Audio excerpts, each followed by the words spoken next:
Good morning, good morning. Beautiful, beautiful blue day here in Asakusa. No typhoon in sight yet. Quiet so far, Monday morning.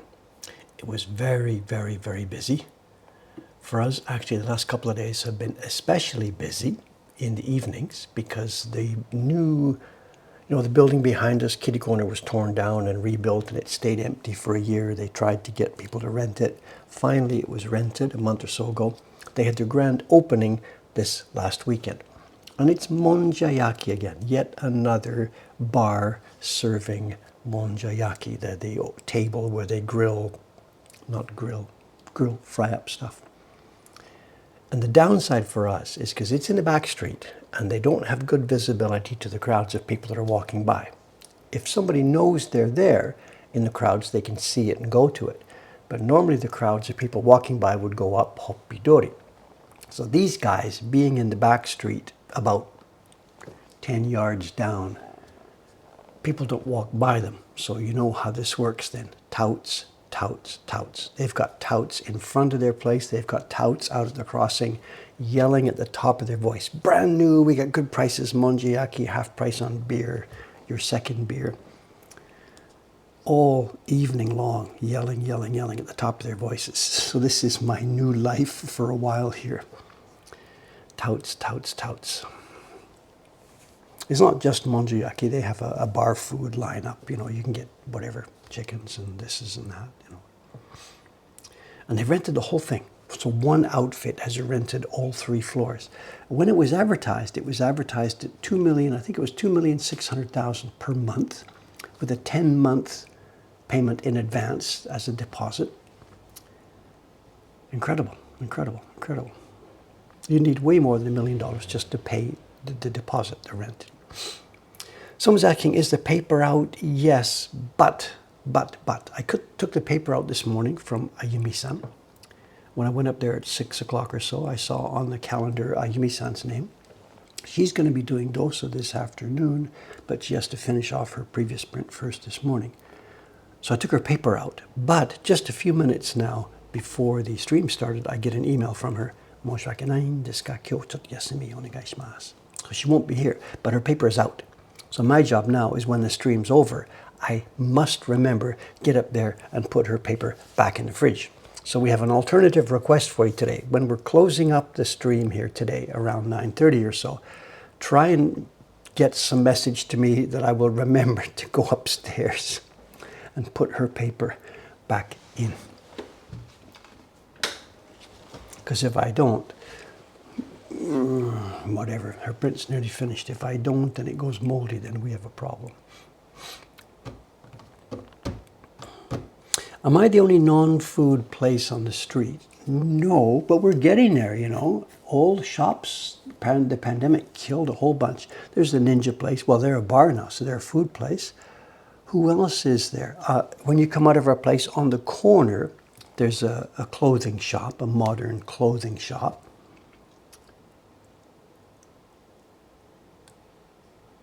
Is that it? Non-food.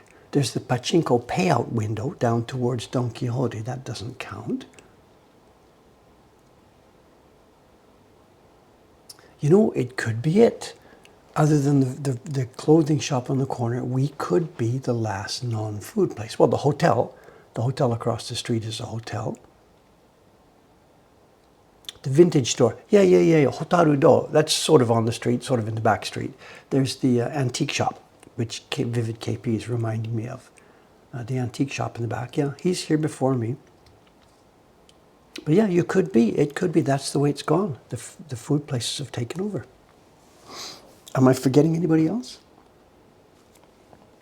I don't know, you can't think of stuff. Oh yeah, the bag. Okay, the bag lady. So there are then. It's not that bad then. There's, what is it? That's 4. Me, the bag lady, the antique shop, and the kimono. All old, boring stuff. Old, boring stuff. Nothing new and fresh and interesting for Japanese people. All old, boring stuff. The bag lady, whatever. There's nobody ever in there. She simply, that's her life now. It was a Vivid business back when her husband was alive. They were a big supplier to people that had stage productions going on. The bags and things they sell are mostly for use in kabuki plays or a theatrical production or something like that. That was their specialty, is their specialty.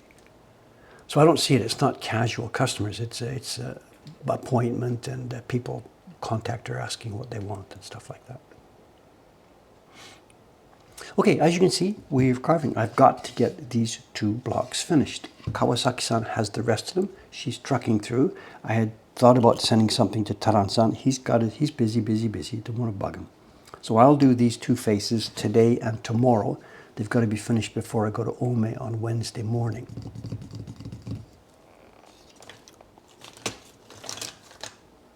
So today's plan is this. I will be carving, checking up the chat, what questions come. We have a show and tell. For show and tell today, nothing new. We are going to pick up where we left off yesterday.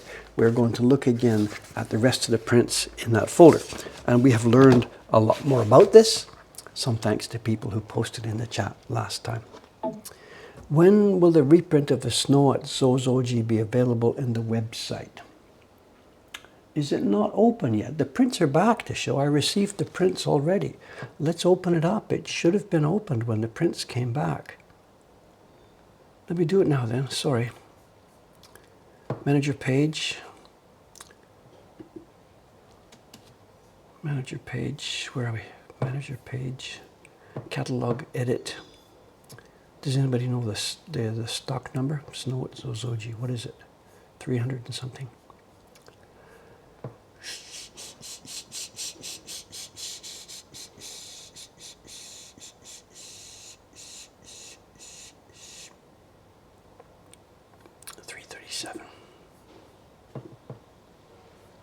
Current batches. Printer is Kenichi Kubota. Price stays the same. Available. Boom. Okay, it's now open. It should have been done the other day. Sorry about that. Thank you. Oh yeah, we have a new one on the wall. It's the one that she brought. She brought a couple of weeks ago. I wasn't here. I was asleep upstairs when she came. It's old kimonos. So no, the landlady, one of her friends, her hobby is taking old kimono fabric and doing things like a table runners, placemats, wall hangings, and note-end curtains and stuff like that. And she gifts us one every few months. They come by.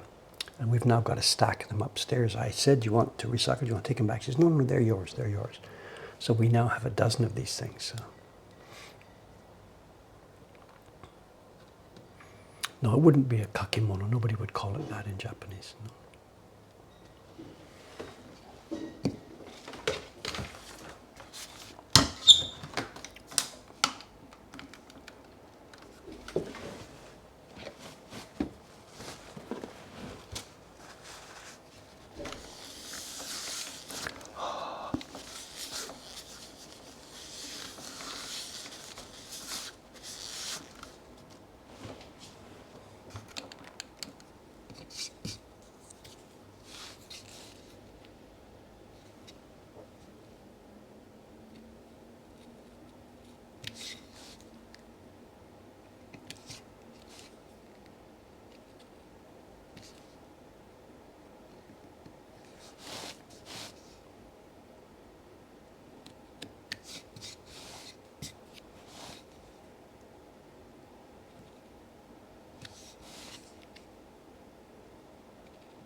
Over the weekend, the shop was very, very busy here. It was difficult to find time to work on other stuff. But Sadako and I did get some more work done on the video. You know, I showed you the video from the Adachi workshop in the 1950s. And we're going to put it up on YouTube. And we're working through trying to get a translation ready of everything that was said there.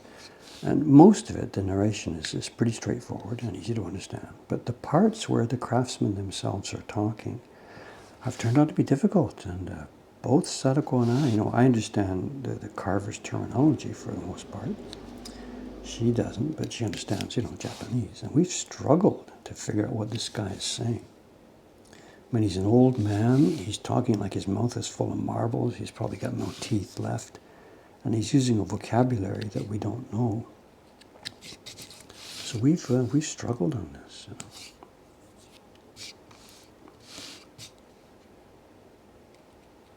But it's coming along very well.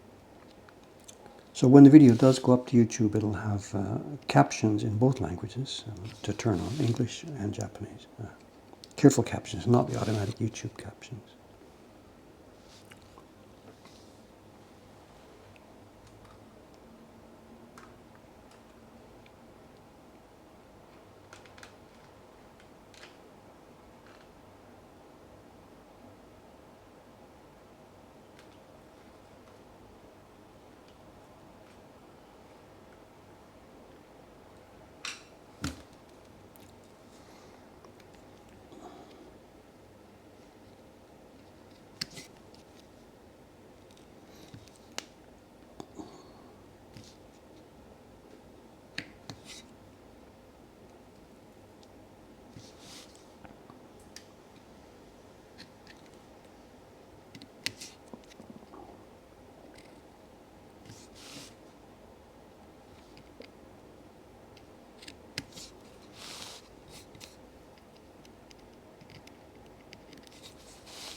Also, the last couple of days, there's a new pattern of behavior now with some of the fans and customers that is starting to develop.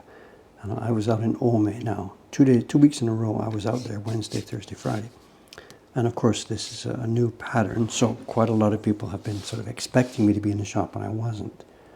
But what's happened now is this. Over the weekend, a number of people came in who had been in the shop on Wednesday or Thursday. They'd dropped by. They'd maybe even done some shopping or whatever, looked around. But I wasn't here, and the staff had said, Dave's out in Ome. And they'd mentioned I'll be back on the weekend. So these people came back. These are people who already were here last week on Wednesday, Thursday, or Friday. And they took the trouble to come back on the weekend to say hi and watch the videos, enjoy them, and thank you very much. So I feel a bit sad about this, that we've sort of forced these people to come back twice. It's not, get around Tokyo is expensive, subway, and takes time, and get here and get there. So I don't know, to try and maybe avoid this, I've put a note on the website now, the page on the website that talks about the shop and the shop hours. And I've put a note on there that for the foreseeable future, I will be in Ome Wednesday, Thursday, Friday. So hopefully we can make it easier for people to do their planning if they're going to be here, whatever day.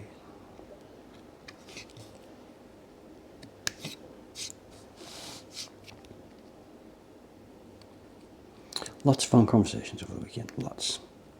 Conversations all over the map. And this too, something's gone on with this. The Great Wave. There were more than 20 requests for the Great Wave yesterday, and it's still continuing. So somebody somewhere, somehow, has linked to this.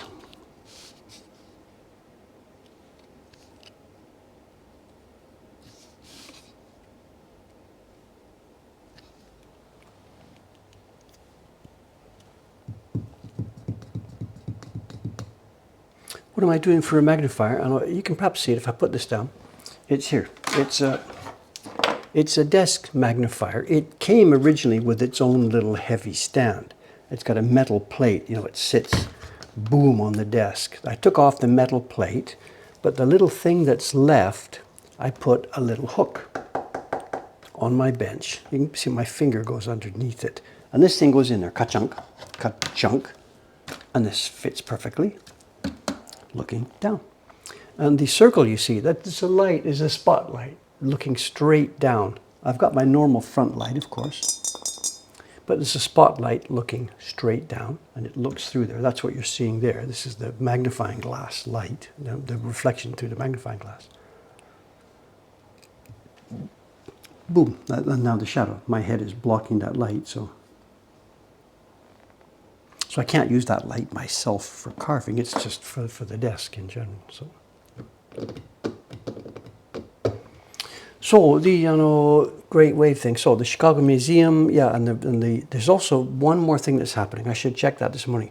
The British Museum has also got another video. They wrote an email to me the other day saying it's going up today, and they didn't get it up today. There's another video about the Great Wave, British Museum. Let me check the website. Hang on a second. Videos. No, it's still not there. But on the British Museum website, happening any minute now, and they told me last week it's happening today, which it didn't.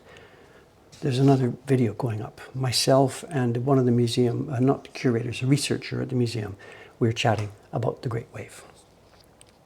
So I thought that was the reason that there's been action, but no. Someone's saying, what benefit is afforded by natural light? I don't have any natural light on the bench here at all. I'm well inside the building. The light in front of me is a bulb. It's a big, bright, fat light bulb shining through water onto my desk. But color here has nothing to do with this. I'm carving pieces of wood. We're not printing. So the temperature of the color is irrelevant to what I'm doing right now. All I need is to be able to see what I'm doing. Printers have to be concerned about the type of color that's on their desk, the type of light that's on their desk. But not carvers. We just need to see what's going on.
Hearing a crow outside there reminds me, you know, the last 2 weeks I've spent a few days each week out in Ome.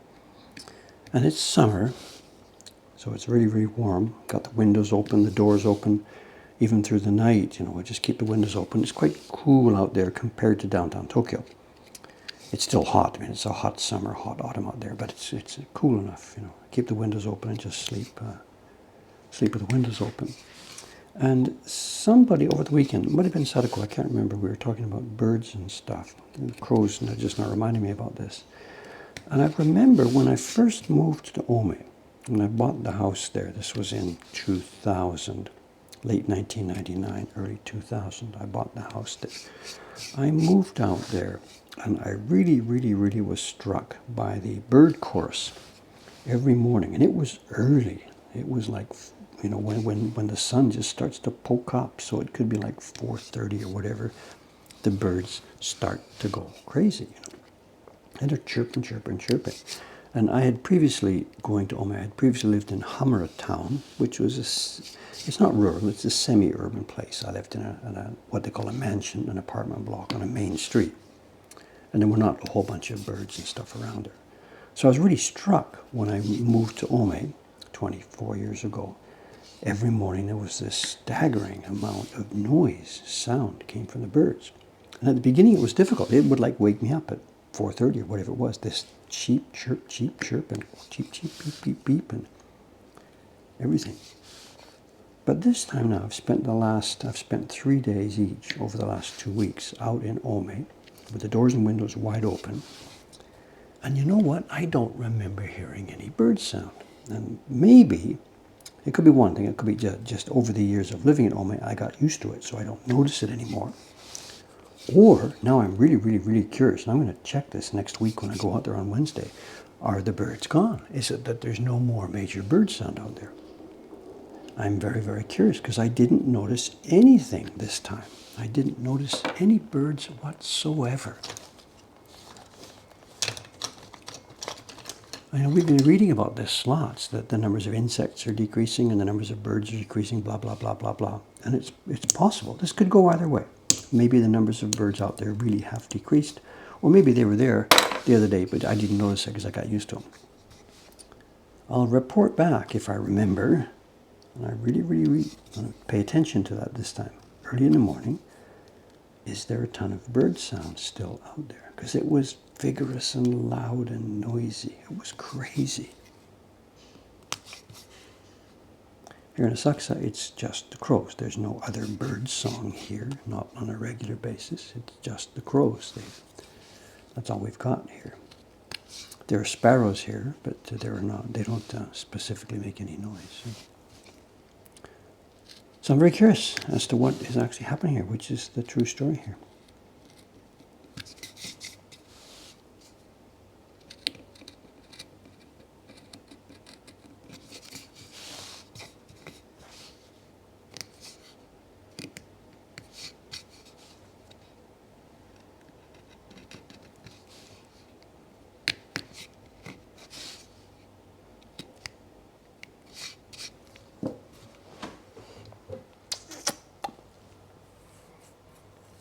Well, somebody says it's a seasonal thing. Well, yeah, I guess, of course, there's nesting at some times. They're fighting over territory at other times, whatever. So I guess it does vary in the seasons. But my memory of living out there is just simply all year long. There's birds all over the place all year long, you know. And at this time, now this is still hot, late summer. There's no reason that the birds should have migrated anywhere else. So I'll see. I'm quite curious about this. It's possible that we're in a difficult situation, that maybe the numbers of birds have really, really decreased. Those of you who are long time viewers and readers and fans of my work, you might remember an episode of the Story a Week series. Very, very sort of semi-tragic episode of Story a Week, when the pet cat we had out there, it wasn't my pet, it was the pet of a neighbor. We called her Boots-chan. The neighbor called her Mew-chan. That was her real name, but we called her Boots-chan. She's long passed away now. She hung around my house all the time, you know, and she used to hunt. One evening, She went out hunting, and she dumped on my pillow. And during the night, she did this serially once, and then again, and then again, and then again. And when I woke up in the morning, there were 4 dead birds, on or around my pillow. She had been out during the night having a wild time, had killed these bloody birds and lined them up on my pillow. And before she had done this sort of stuff. She had, wrestled with a bird or a mouse or whatever. I hadn't interfered so much. She wasn't my pet.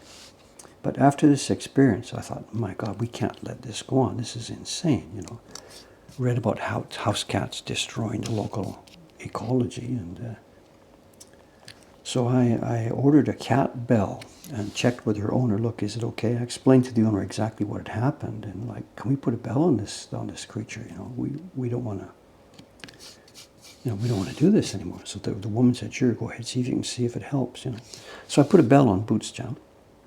And that was it. I never had that experience ever again of having a dead bird laid on the pillow, Whether it totally stopped her predations or not, I don't know. But it looks like it did the job. And I wrote about this in a story a week years ago. So maybe out there in Ome, Boots is long gone. I have nothing to do with that anymore. But perhaps there are just too many house cats out there. And perhaps they've done it. Just over the years, too many house cats, and they've just decimated, more than decimated. They've just destroyed the local bird population. It's quite possible.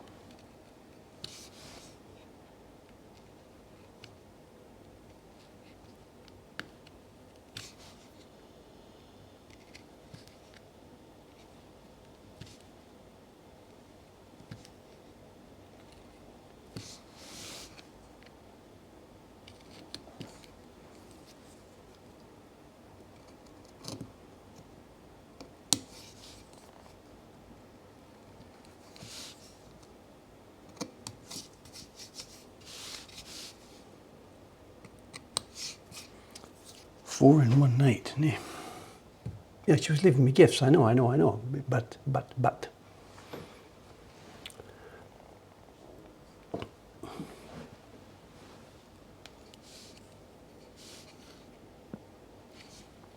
No, it was, we couldn't let that continue. There's no way, No.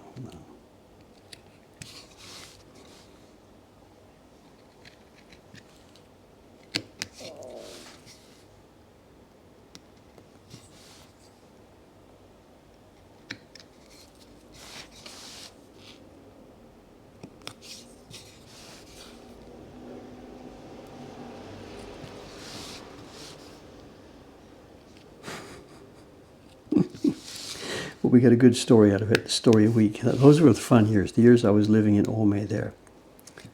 And I was doing a story a week. The website is still there, the astoryaweek.com website. And it was good fun. And Boots was the topic of many of the stories.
My stomach is making noise. I don't think I had a muffin and a cup of coffee about what time is it now? It's 8:30 now.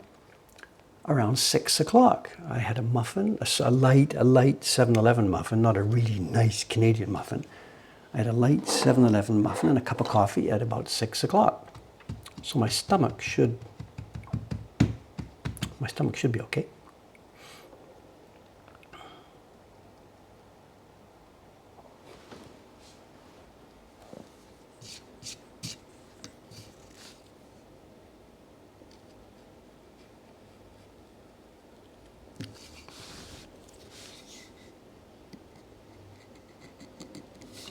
And today's Monday. It should be a pool day. I should have been to the pool, but I didn't. Nor will I go tomorrow.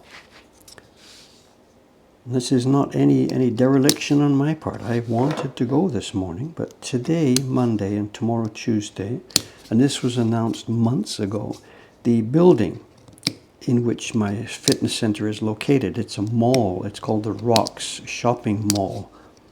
The building is shut for 2 days. All the shops are closed. The department store downstairs is closed. Some kind of maintenance of the electrical system. I guess they're changing electrical panel or something, no idea.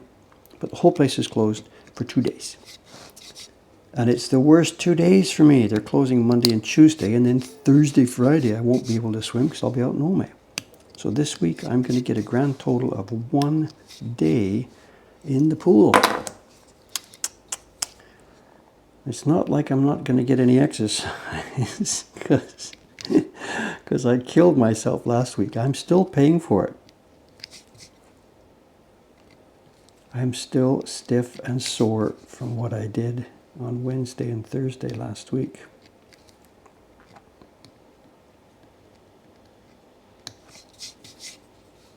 I'm going to take it much easier this week. Obviously I overdid it. I overdid it last week, absolutely. Those of you who don't know what we're talking about, it was, I don't have it, I don't know, no idea. Yeah, it was this one. This was last week, 3 days doing that. So I am very much going to take it easy. Actually, I have to, because the big trees are gone. The ones that I can get are now gone. The ones that were threatening the house, threatening the window. I say trees, they were about yay big. And it took a while to get those things down with my little tool set there. And those are now safe and out of the way.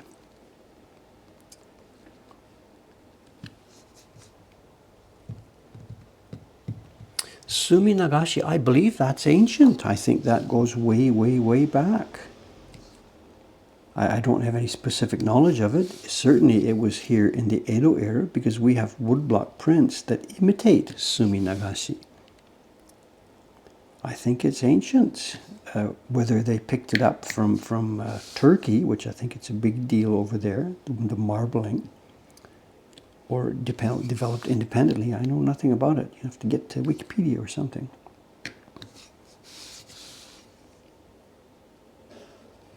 I'm not knowledgeable on that topic at all, I'm sorry.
Almost finished. We'll just cut this last little bit of snow or whatever it is here, and then once we're here, we'll do some persuading. Oh.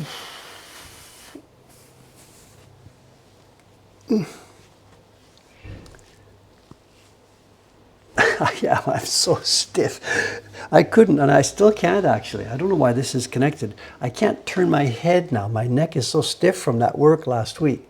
If I tried to look behind me, I can't. I can't even get 90 degrees. I can't see, how far can I go? About 45 degrees is all I can go right now, something. Left is better. I can go about 90 on the left side, but I can only go about 45 on the right side. I don't know.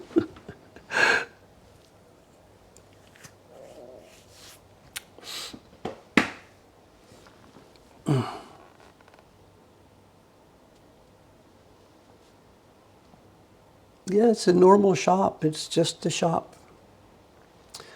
Careful not to throw my back. I'm being really, really, really careful about that. I never bend down to pick up anything now. I crouch down. I use my legs. I never, ever, ever bend anything more than I can reach with my hand.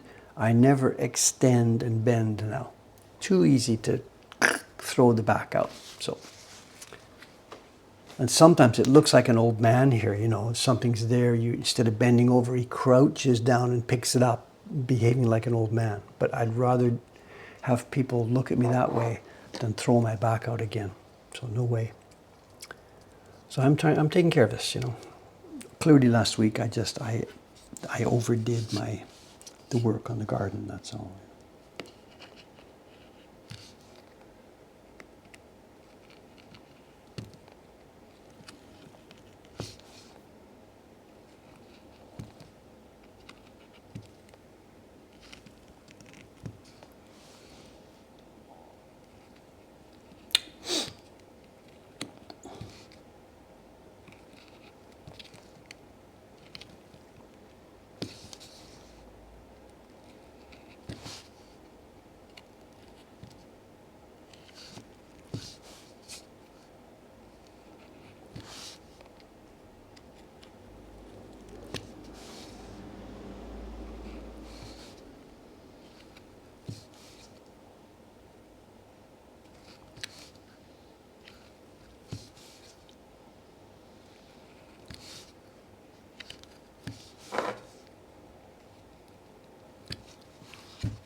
Somebody's talking about how my hands are steady or something. Remember, my hands, I'm not free floating here. My hands are very much supported by the surface of the wood. Both. My right hand is flat on the wood supporting this. The knife is held in my right, in against my right finger here. And my left hand is not free floating in the air. My left hand, if I zoom out a bit more, you can sort of see what's going on. If I try and do it over here. Right hand is down. Left hand, this part of my hand, is on the block. So both hands are on the block. So there's no reason for them to be shaky or whatever. I mean, I do have good steady hands anyway. It's not a problem. I can keep my hands steady. But it's not specifically difficult here. There's no challenge. Oh my God, his hands, the master's hands are so steady. It's not kind of like that.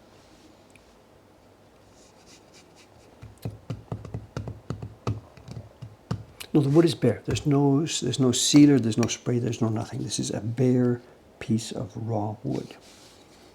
It has been dried carefully, seasoned, and then the design was pasted onto it. But there is no other preparation for the wood, and nor will we do that before we start printing. We just print straight onto the bare, print from the bare surface. It works.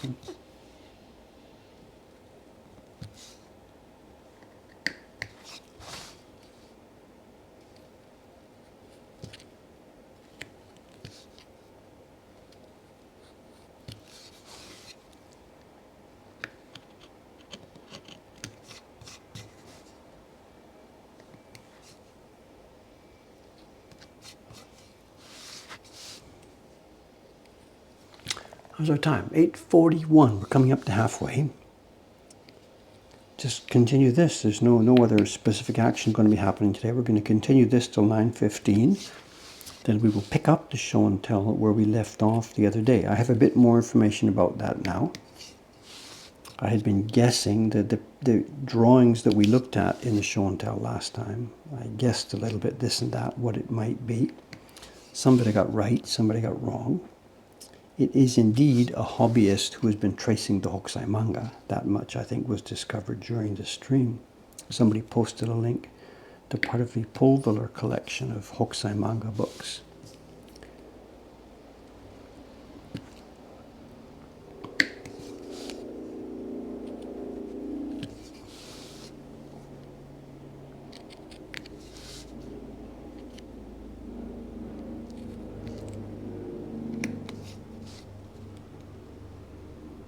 Helicopter. Fingernails. Are my fingernails too long again? Yes, I know. I'm sorry. I chopped them back last week or so, but they're too long again. So there's only one. Fingernails are not a thing at all, but we need to be able to support the knife with this finger. So it helps to have a nail here to put the knife underneath and catch. So having this fingernail helps right there. Not essential, but it's there. I got a hard piece of skin on my fingernail. This is hard like a rock under here. But the other fingernails, no. They keep growing and I keep forgetting to cut them. It's like my hair. I'm always late on that stuff. Somebody always has to say something. Dave, I know, please, it's about time. Don't you do this, you know.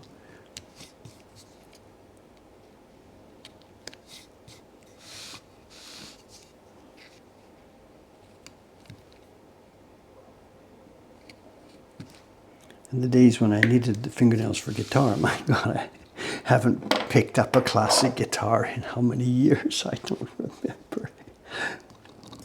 I used to fancy myself as a guitar player.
The instruments, you know, I have mixed feelings about this. And we chatted about this the other day and it comes back and forth, you know.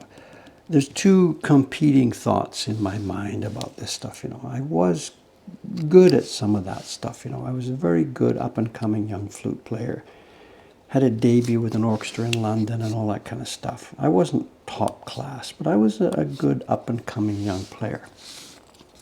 But I didn't have what it took to really succeed. It really took to make it. Other people were also good, upcoming young players, but they worked harder than me. They practiced more. Dave never practiced. He just wanted to do it. So I just didn't succeed professionally, you know. Just eventually other people who worked harder got the jobs, and I didn't get the jobs, the auditions and stuff. But I was a young hotshot at one point, you know, very, very competent at the thing. I don't have recordings from back then. You know, there's the stuff I would love to have, because we were, me and my friends and the quintet and the youth orchestra I played with, and a bit of work with the Vancouver Symphony Orchestra, but I don't have any recordings of that stuff. And then the sax thing, that was only amateur. I played in a professional quote-unquote orchestra, a dance orchestra in the Hotel Vancouver, a place called the Panorama Room. I played there half a year, and I was one of the worst people they had ever had in the job. I was good at some of it, the flute playing, and I was terrible at the sax playing. And they eventually fired me because they wanted a better sax player. And the guy who was running the trio, where we played flute, accordion, and bass, he had been really, really happy with me because I could ace that part of the job. But the main band leader, who had the dance part, where he wanted a tenor saxophone player who could honk and honk, and I couldn't do that. Anyway, the instruments are still there. I've got a couple of tenor saxophones. I've got a few flutes, nice guitar. And the two competing thoughts in my mind. Should I, you know, like when I'm out in Oma, should I pick them up and, you know, get back into it a little bit? You know, somebody said the other day, it's like riding a bicycle, you know, you're not going to forget. And the other part of me says, just leave it. You were good at it. You'll never be good at it again like you were then. So just leave it. It'll just be embarrassing and laughable. And it's not like I don't have anything to do. You're busy. But clearly there is still in the back of my mind a desire to do that. You know, this time I could really do it. Not like last time. I could pick up my tenor and I can really play some good jazz now.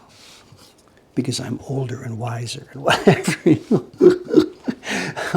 Older and wiser might be a thing, but that's not fingers and muscles, you know.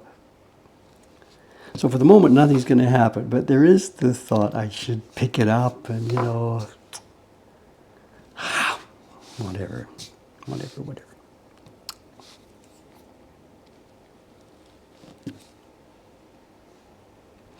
Every time I start thinking about this, there's another memory that comes back. When I was a young hotshot, really young, when I was like 16 doing this, I was in the local school band for a couple of years. Then there was a community band in our neighborhood. This was Ladner Delta in Vancouver. And Dave had been playing his flute for about a year. He really still wasn't very good at it, but he was going to be good. You know, I'm going to be good one day, really good. And in this community band, there was an old dude there. I don't know how old. From my point of view, he was an old dude. He even had a wooden flute. That's how old he was. He was probably 40 or something. Look at him now. That's about 80 or whatever. And he was a hacker. He'd been maybe good when he was younger, and now he really couldn't quite cut it anymore. Couldn't get the high notes, couldn't get it a bit of a difficult passage. And Dave, the young uppercomer, was just get out of my way, guy. Just like, don't come. Just get out of my way. Totally, absolutely obnoxious. I didn't say anything to him, but I'm thinking, just get out of my way. I want to do this, you know. Complete, absolutely unbearable, obnoxious thoughts and behavior from this stupid little boy who was 16 or something. But what I remember now is that old guy, probably retired as a retired accountant or something, was having fun playing his flute in a local community band, which is exactly what those things are for. He's probably totally happy, enjoying himself, just having a great time. And the stupid young boy next to him. So I don't want to be that old guy, you know. Or yeah, he was just having a wonderful time, you know.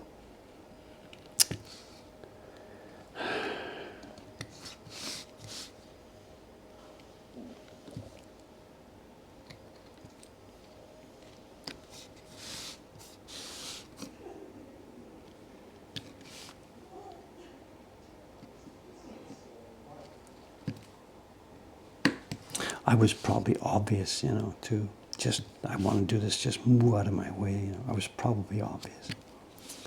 He must have thought, what a jerk. Maybe one day he'll grow up or something. I don't know. Okay, I think that's all the knife work on this block. Let me have a little peek here. We better tint that into pink. Chop it off.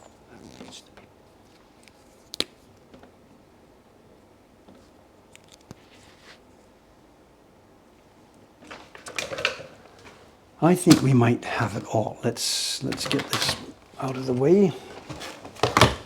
Zoom out a little bit.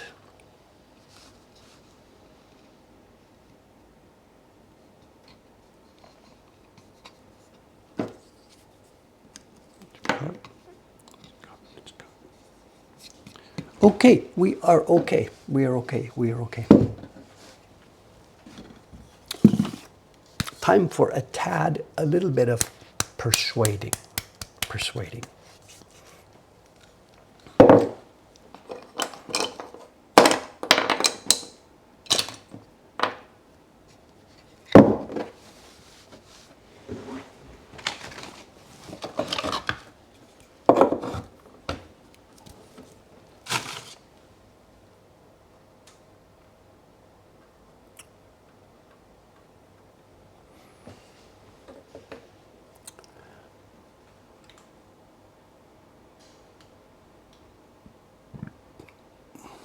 Okay, there's our stopper.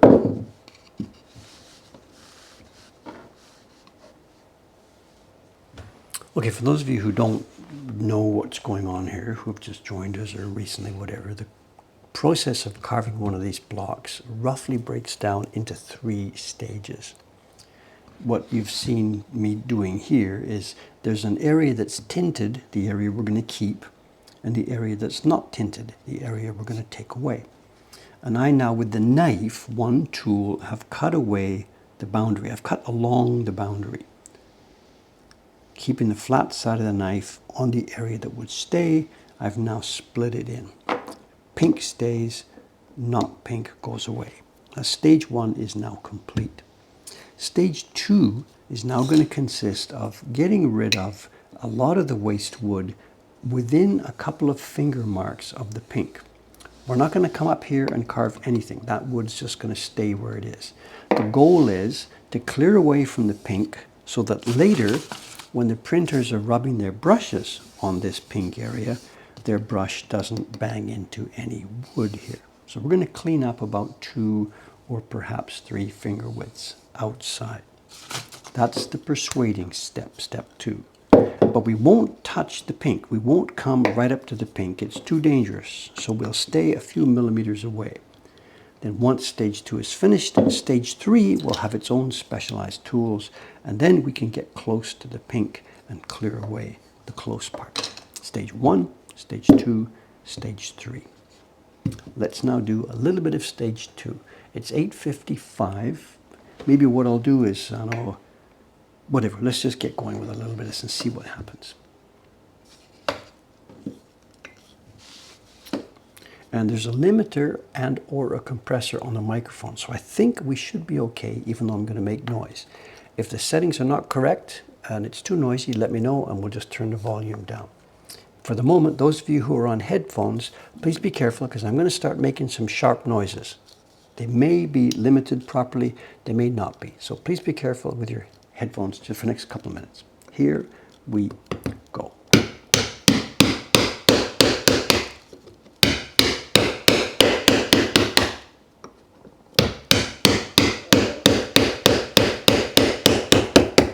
All I'm seeing is red, so I have no idea.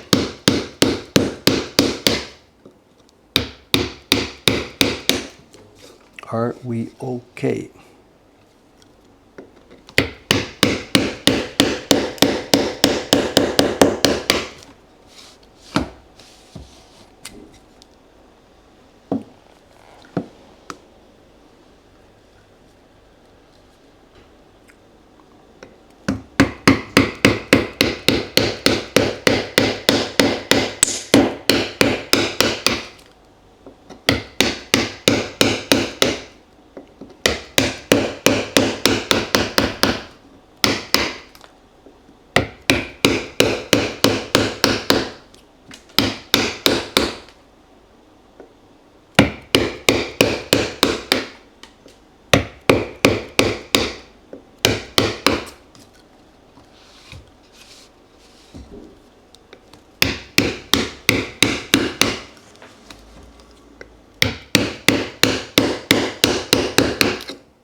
It is noisy down there, I'm sorry.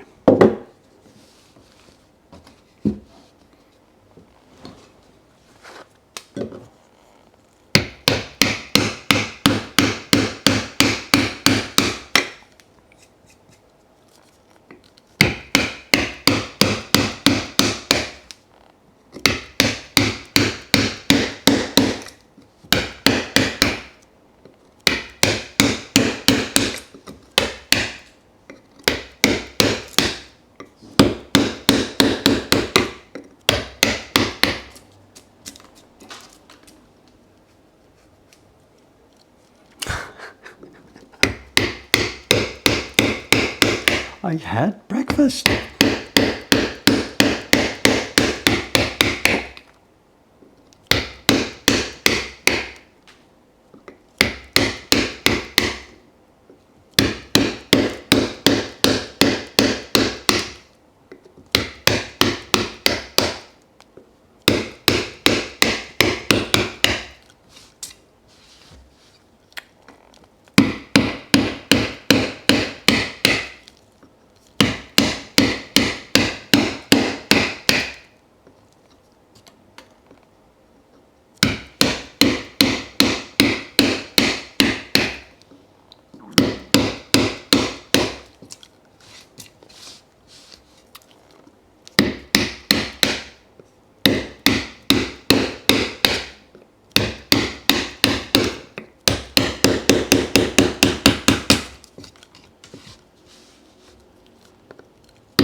Okay, now what we'll do here, now this should continue more and more for a few minutes until we're about 3 fingers out. I'll get a pencil here.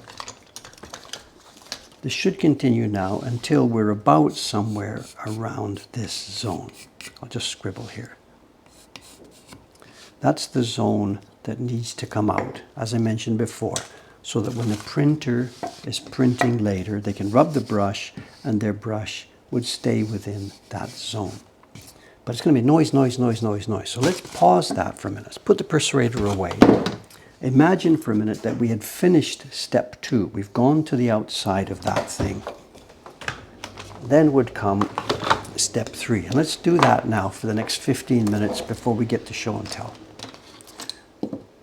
I really don't want to sit here banging, banging, banging, banging. I can't see chat can't hear anything.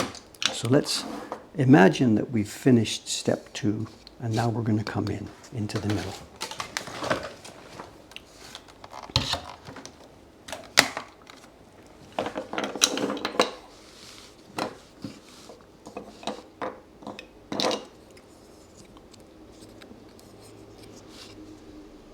Bit too wide.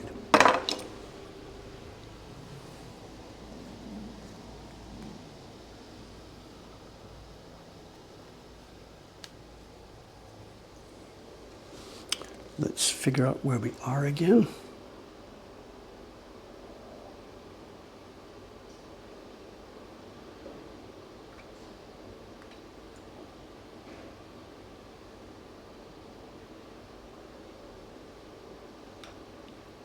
That's the garbage truck for the Korean restaurant down the street. Not quite sure why he's parked so far away. Oh, I see. Because there's a truck parked on the other side of the street. He can't get closer. Right? Yeah. There's another truck parked across the street, so he can't park right where he wants to park. So he's going to have to haul his garbage up to the truck here.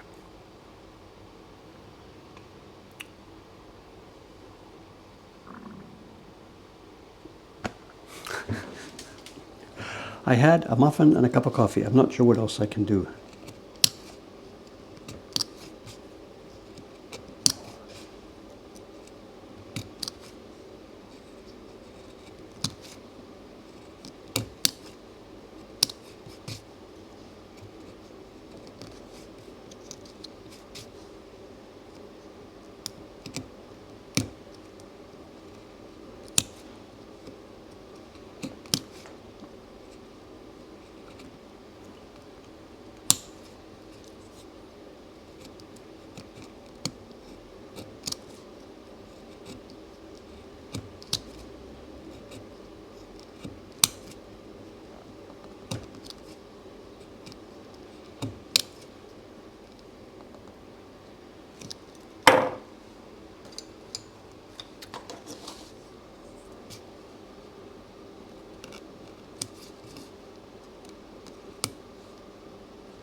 Oh, I see. So he was waiting. The other guy moved his truck, so now the garbage truck can get in place. Okay.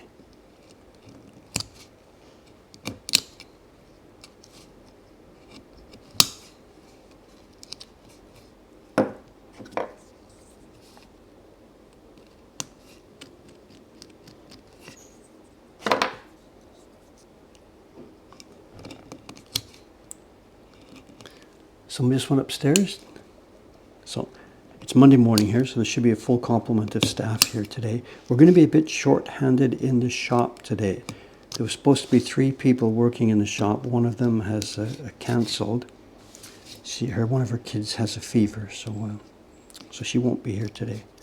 That's okay though, because I have to get these blocks finished, so I will probably be sitting here in the shop today for most of the day until I get these blocks done, because these have got to be done before I go to Ome on Wednesday morning.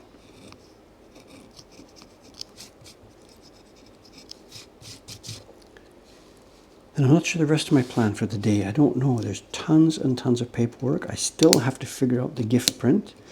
And then I've got to start preparing for Thursday. The Thursday streams now are no longer an easy offhand, just sit down, turn the camera on, let's see what happens. I can't do that on Thursdays anymore. So I'm going to have to do some homework. Otherwise Thursdays will be a complete disaster.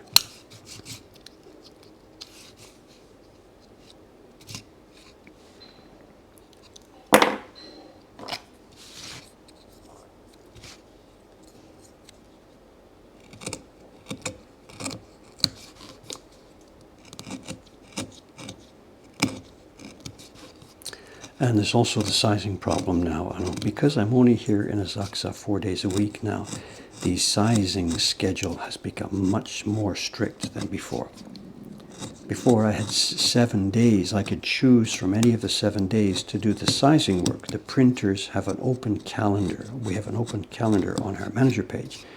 The printers fill in the date that they would like to start their next job. Like at the moment, for example, Chiharu-san, she's doing a batch of prints for the Mystique series, and I don't know when she needs her next job. So when she can see the future, when she can see the finishing of her current job, she then goes to our DOSA calendar and puts in the date when she wants to start her next job. And all the printers do this, 7, 8 of them. So Dave watches this calendar and he uses it to do his planning for the DOSA work, the sizing work. But now there's a hole in my schedule. I cannot do sizing on Wednesday or Thursday or Friday. So if somebody puts a job in they want it on Saturday, I can't do it Friday night. I have to do it Tuesday night or Monday night earlier. And that's what's happened this week. So some people wanted some paper during this week. So last night, after the shop closed, the staff went home. I boogied upstairs and I had to do a batch of sizing, hundreds of sheets for 2 people.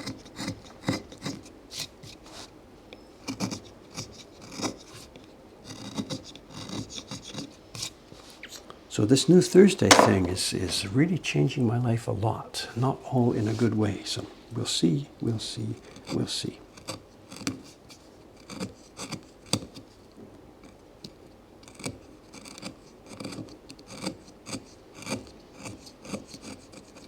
How's our time? 9:08. A few more minutes of this. Let's keep going.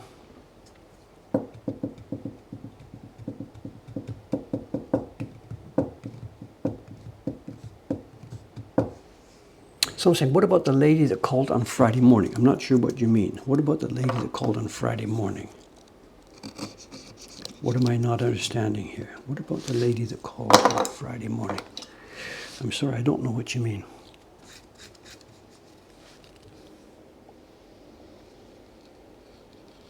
Someone's asking technical questions here. What do we use for ink when we make a print, etc., etc.?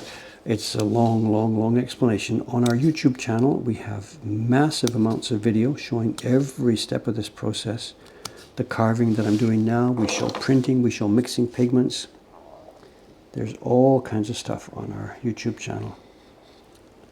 So it doesn't make much sense for me to try and start explaining little bit by little bit now. I'm sorry here. Yuki-san, that was Thursday to show. Thursday stream. She showed up Thursday. No, Saturday. What's today? Monday. She showed up Friday night. She came over from China on Friday. And she, as a young printer, she worked with us. I can't say worked. She was here at a Japanese language school about 8 months ago. A very good, young, enthusiastic printer. She wants to train. She wants to be a printer for Mokuhankan. We have a visa issue. She's Chinese and has no visa, and we're not able to get people in the country for studying traditional printmaking. It's not a visa classification. So she gave up and came over anyway. So she's here for a few weeks as a tourist, and while she's here, we're going to, she and with my assistance, it's not going to help much, is going to try and get a visa. And it almost certainly isn't going to happen, but this morning she's down.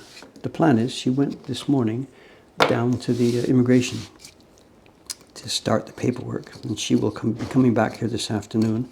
I will have to supply some paperwork. What do I want her to do? Am I a company that can support her? What's our income? All that kind of stuff. But almost certainly it isn't going to work. There is no visa classification for what she and we want to do. You want to come in and work in an old folks home changing diapers? Welcome. You want to come in and work in a 7-Eleven? Welcome. You want to come and work in forestry or fisheries or whatever? Welcome. There's different classifications for all these sort of things. But nothing that covers anything remotely related to what we do. We have tried. And the guys, the immigration people, it's no good talking to them. Look, this will be good for Japanese culture. If she comes in and helps us do printing, it will help preserve Japanese culture. You can't have that kind of discussion with them. They don't care. It's not their job. They're not allowed to care. They just have to follow the rules. What's the work? How does it fit into classifications permitted? And if it doesn't fit, boom, no visa, period.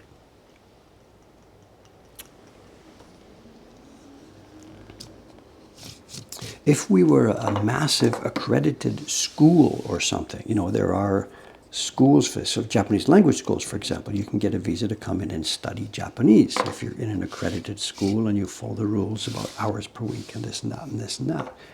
But that's been abused so much over the years, especially over recent years, and especially by Chinese, that there's no way. As soon as she puts her visa application on the table, the guy's going to say, tell me another one.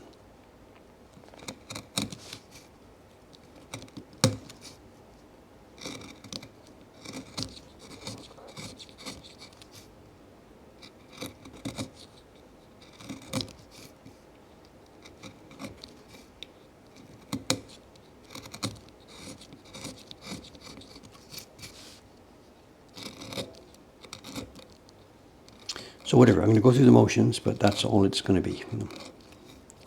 And while she's here as a tourist, I am not in any way allowed to pay money to hire her. Tourists cannot work, period. And if I get caught Remember, we were investigated. We were audited last year. And one of the things they checked when they were here auditing was they went through our employee roster. Who's this person? Are they Japanese? Are they foreigner? What's their visa? And if I get caught, if I'm paying her money to make prints while she's here as a tourist, man, it doesn't get any worse than that for me. I will be in deep, deep, deep trouble. So no, I'd like to have her here. I'd like to cooperate, but there's not going to be much I can actually do. We'll see.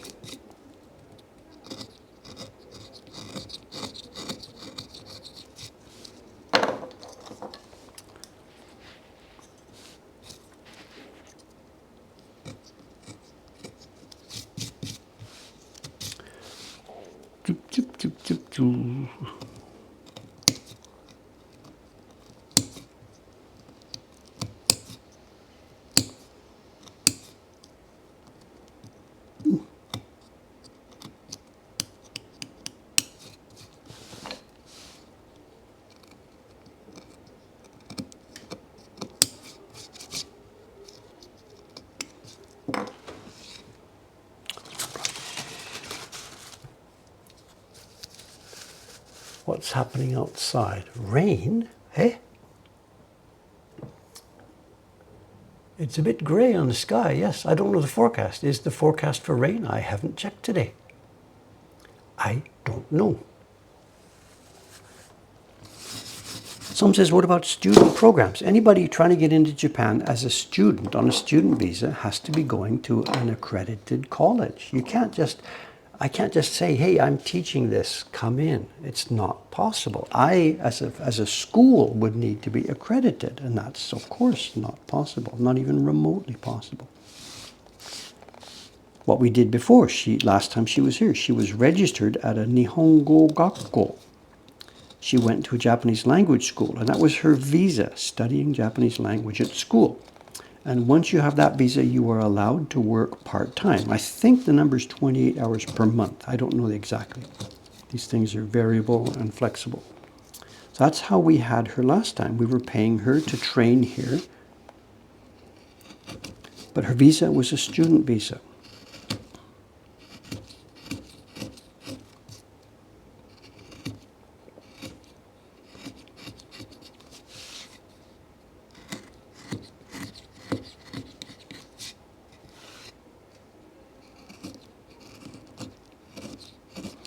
We must be getting close. Oh, it is. It's show and tell time. Let's ditch the work. Let's play. Ditch the work.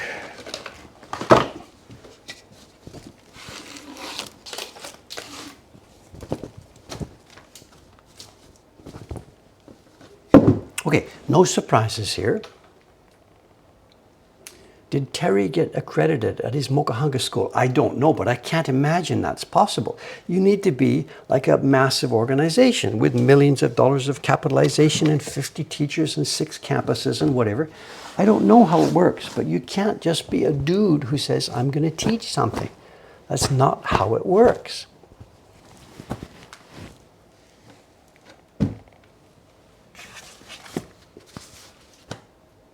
There's been so much abuse of the system, so much abuse. Even lots of the schools that had accreditation have lost it because some of their students fool around, whatever. Okay, we're going to we're going to dig into the same package we opened the other day and dig a bit deeper. I've learned a bit more about some of this stuff. It turned out I guessed some of this right. You know, when I was opening this the other day, we looked at some of these prints, and some of it I got right and some of it I got wrong. The part of it that I got wrong was this. I talked about these boxes, drawings that were done on, you know, the printed outline. The publisher who is dealing with designers, the publisher has a certain format for his books. He prepares carved blocks that have square outlines like this. And on those carved blocks, his staff members print thousands of copies, and those sheets are sent out to the designers, who can then use the blank sheets as templates. They draw their pictures knowing what the book pages are going to look like. I thought that's what we were looking at. I was wrong. When you get a bit closer and look at these, it turns out that the border lines here are not printed from wood blocks. So all these sheets, sheet number 1, sheet number 2, sheet number 3, whatever, the guy who has drawn the pictures has also drawn the borders, presumably with a brush. And I gotta say, I mean, unless this guy is God incarnate, he must have used some kind of a straight edge. These straight lines are drawn with a Japanese brush, and they're good. They're straight, but some of them show a thickening here and there. They're not mechanically exactly straight. There's little glitches, and all the corners, I don't know if you can see it from where you are, all the corners show the doubling. The brushes come one way and come the other way, so we have a double layer of pigment at the corner. I guess a brush and ruler. I don't know how this is done. There must be some kind of a ruler you put down, get your brush ready, and then put your brush along the line, but how that works with a brush full of ink, I don't have a clue. If Mafalda-san is here or can watch this, she may be able to tell us what's going on. So that was where I got this wrong. It wasn't sheets from a publisher that were being sent out to a designer to send stuff back for publication. I then, in the middle of my blah, blah, blah, blah, blah, we opened one of these, I can't remember which one it was, and I said, wow, this looks like somebody has been drinking his Hokusai pills. And then I mentioned a few minutes later that a lot of this stuff looks like images from the Hokusai manga. And presumably, I think I said, presumably this is some hobbyist, whatever, who has got a copy of the Hokusai manga and is sitting and either tracing or drawing some of those pictures. And that indeed is exactly what we have. Somebody already during the chat last time got on this and sent a link. And we have a link over on, where's the website? Let me pop the link back in here. Here's the website that has entire page by page by page of the Hokusai manga. Now, I haven't had time to go through all of it, but I have found a bunch of these. This sheet, for example, that showed architectural elements. I found a page, and it looks like this one. Here we are. There's the page of the Hokusai manga. I don't remember which volume, but there's the manga page, which this guy has casually copied in part. Now, I don't think he hasn't put his sheet on top of the manga page and traced line for line. I don't think. I think he's looked at it visually and then simply drawn what he saw. Someone says he skipped the hard part. Yeah, right, whatever. You think any of this is easy, whatever, whatever, whatever. We have some characters here. When we were looking at these with Sadako yesterday, I thought maybe these are supposed to reflect Ainu people or Yayoi people or something from the old days. She didn't think so, and I don't know. But here they are. This is the relevant page of the Hokusai manga. So this guy has just had a ton of fun. It's not atom for atom copies. I mean, look, we've got his staff here is wiggly wiggly, and in the Hokusai manga, it's not quite wiggly wiggly. So he hasn't copied, he hasn't traced this. Look, you can see the fabric patterns are a little bit different. And someone's saying his drawings are better than Hokusai's. I don't know. There's two things that are happening here. Remember, the Hokusai manga that we're looking at, the manga pictures I'm going to show you, this is a carved stuff. The ones we're looking at here, these are drawings that have not been carved. So we've got Hokusai making drawings, he and his apprentices drawing. Those drawings are then adapted by a carver to create this version. And then on the right, we have another person going down the line. This is telephone tag, then looking at that carved version and drawing his own adaptation of it. So this is, as I said, it's the telephone game going down. So you can't expect these things to be line for line accurate. Now another one then. Somewhere here on this side, we have a bunch of pictures, and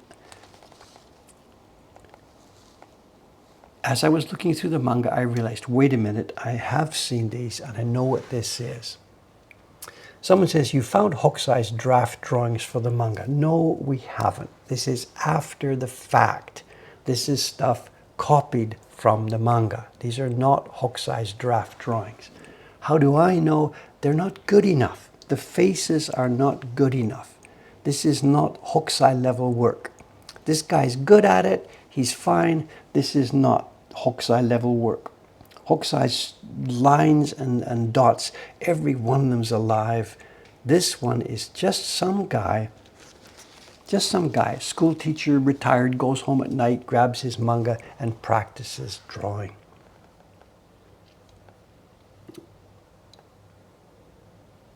Now this next one, part of the story is interesting. Here we are. In the Hokusai manga, there is a set of 24 drawings. What you see on the left-hand side page here, they're in little boxes. And what he has done is Hokusai in the manga has retold the story of the 24 filial paragons. It's a story from old China or in the Confucian era where the people who wanted to help direct society, they made up 24 examples of here's a young child doing something to help take care of his parents. And again, I don't know all 24 of them. I found a link to a Wikipedia page here. If you're interested, you can look this up later. It's the 1600s or whatever, the idea. And this one, for example, we're looking at number 13, and I think it's the deal, what was it? They had run out of food. I forget the story. They've run out of food, and the kid says, okay, I'll dig a hole and bury myself alive, and you won't have to feed me anymore. It's something like this. I'm not really making this up. The family is out of food. They're on the verge of starvation. The boy says, okay, to protect my parents, I will dig a hole in the ground. I'll bury myself alive, and you won't have to worry about feeding me. So he starts to dig the hole, and bang, his shovel hits something, and it's a bucket full of gold. I mean, like, I'm not making these up. It's that kind of a story. Things that we would no longer think make any sense whatsoever, but somebody's idea of filial piety, whatever. This one, it's a young daughter. They're in the forest. A tiger comes. The daughter jumps and says, tiger, eat me, leave my parents alone. And away it goes. The parents are saved forever after. So Hokusai grabbed onto those things. And this guy who was doing his copying picked up a few of those legends. Okay, we shouldn't just sit and look at the same ones we looked at. All four of these ones. These ones with these priests and stuff, we saw this. They are all in the Hokusai manga. Which one is this one I've got here? This one, hi. So here we have it. This guy has taken his brush and tried to draw the same thing. But wow, is he good at this? He might not be a Hokusai, but come on, you try this sometime. You try this.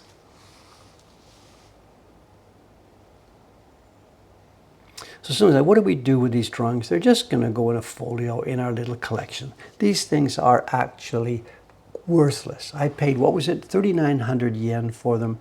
Any bookstore with a junk box has stuff like this in it. I picked them up because I was hoping that it would be an example of pre-drawings for some kind of a book. They're not. These are drawings taken after a book was published. But anyway, they are fun. And for me, the fun is just to see somebody who is so good at what he's doing. Is that the back side? Yeah.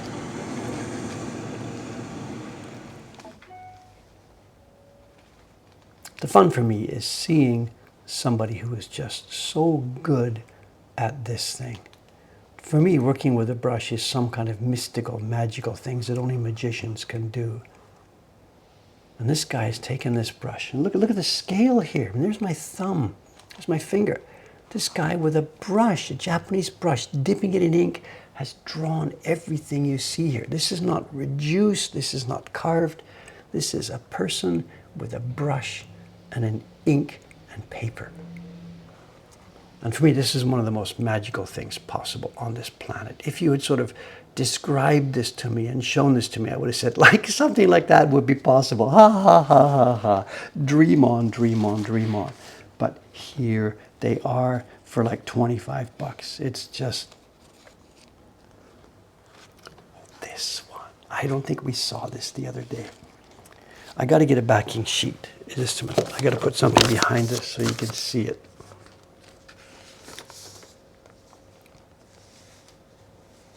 This again is one of the pictures from the Hokusai manga. I think I found it. I think it was this one. Here we are.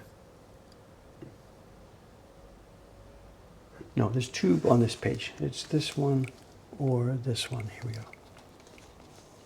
So it is another page from the Hokusai manga. But the delicacy, how can I don't know if I can get close enough.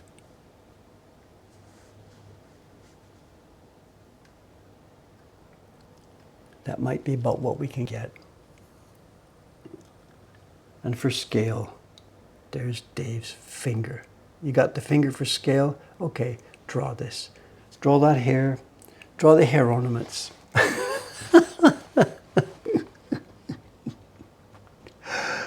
It's not perfect. One of the eyes is a little off. If you were the carver, you would fix this. If this was going to be pasted on your piece of wood for carving. This person never thought 907 people would be looking at their drawings. I don't know. Would they be happy about this or would they be embarrassed? I don't know. We're not dissing anybody. I'm standing here in stunned amazement. I'm not dissing anybody. Okay, look at this. We saw the one here on the left. I'm going to rotate. There's another one here on the right that's different. This one, the figure is drawn, and around the figure, the paper is bare. No problem, just right. It's just a figure drawn on a piece of paper. The one on the other side is different. This one, he's done the same sort of thing. He's drawn the figure, but then he has put a wash. It looks like it looks dirty. He's put a wash of light sumi around the character. And zoom out to show you. Look what happens here. Her face and her clothing all of a sudden looks white. That's the bare paper. That's the bare paper. But her face and clothing look so much whiter than the bare paper because we've seen this before. Oh, Tagawa-san, good morning, good morning, good morning.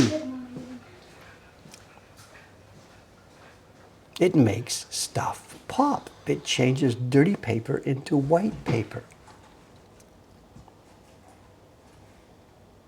It's not Hokusai. There is no way this is Hokusai. But look at this.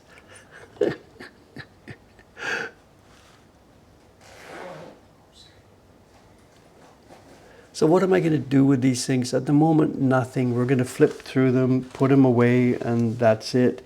I don't think we'll be photographing these for the collection because our collection really is about woodblock prints. So whatever. All I can do at the moment is just put these things safely aside, make sure they get preserved nicely. And here we go. And I didn't even, there's apparently 35 designs in the package. I didn't even look at them all yet. This looks different. He's taken the Hokusai manga as his source for that previous group. This next group is taken clearly from some other source. I can guess what it might be because I have some similar books myself. Before photography, when a museum had a collection and a book about their collection, they couldn't photograph it, but they would get woodblock prints made. And I have some woodblock print books in the collection that show objects in a museum. And I'm guessing that's what this stuff is. There might be a plate, or we might be looking at the back side of a bronze mirror. We're looking, this guy has copied objects from one of those books, I believe.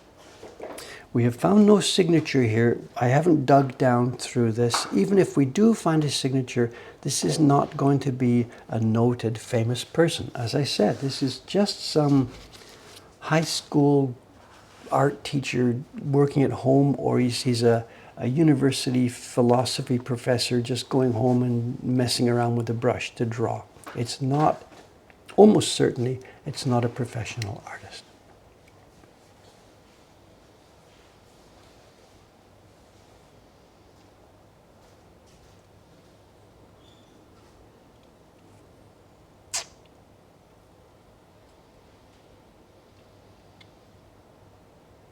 Now this is all labeled.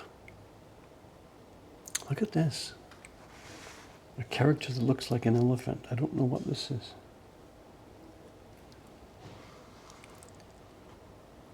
This, in the same way that when we saw the Hokusai manga pictures a few minutes ago, we could refer back to the original. This page we're looking at too, if somebody knows what this is, at some point somebody who sees this will know the reference, and we will then be able to refer back to the original. I myself don't know.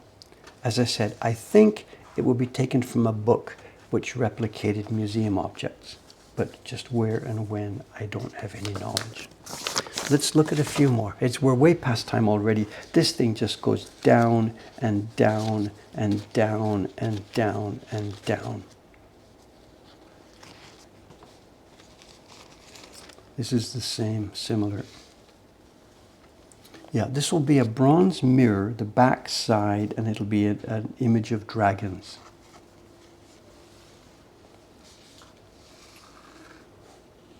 We have more text. It looks like Chinese poetry. I'm not sure. It may be explicatory material. I don't know.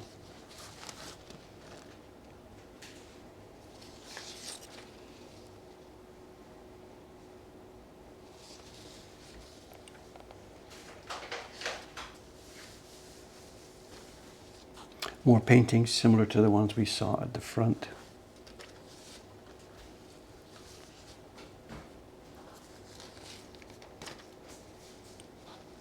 Let's put something in so you can see this paper is just so thin.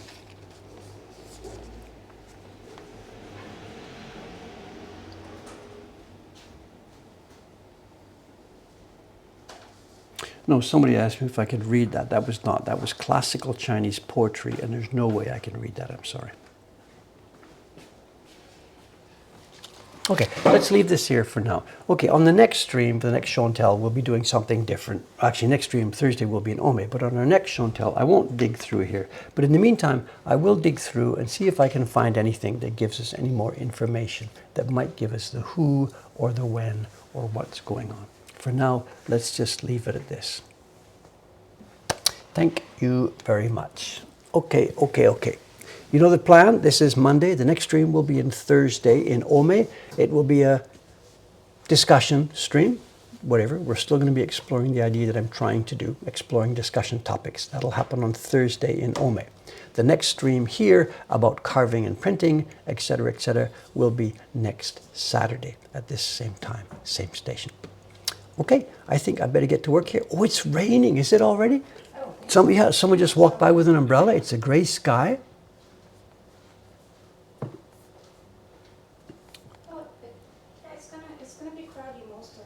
So she just had an umbrella. Was that a parasol or was it an umbrella? It doesn't seem to be wet yet. Okay, I don't know. All right. Okay. Yes, the paper. Thank you for reminding me. Okay, can you remember? I have to put paper back in. When the stream's finished. Yes, I may sound cancelled, so I got to put the paper back in. Thank you, Zimmer. Mr. General, take an egg. Thank you very much. Okay, I am out of here. See you maybe in Ome in a few days. See you maybe here in Asakusa in 5 or 6 days. Signing off for now. Thank you. 3, 2, 1, let's go.